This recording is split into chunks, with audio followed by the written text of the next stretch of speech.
ហើយភូមិឋានលៀបទាំងសំបែងលៀបប្រពន្ធកូនខ្លួនឯងធ្លាប់ប្រឡាញ់ខ្ញុំសាញ់ណាឡៃប្រូជីយកគេកាមានទឹកដីមានពុកខ្មាំងចិត្តអប់ព្រៃគេបំភ្លៃក្រឡាញ់ឈានពីទទួលបាញ់ជាកាពីទឹកណៃ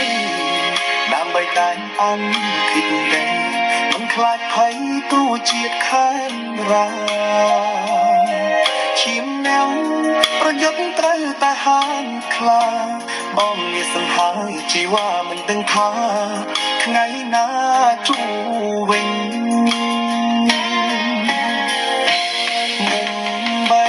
ជាបានដៃកម្ពុជា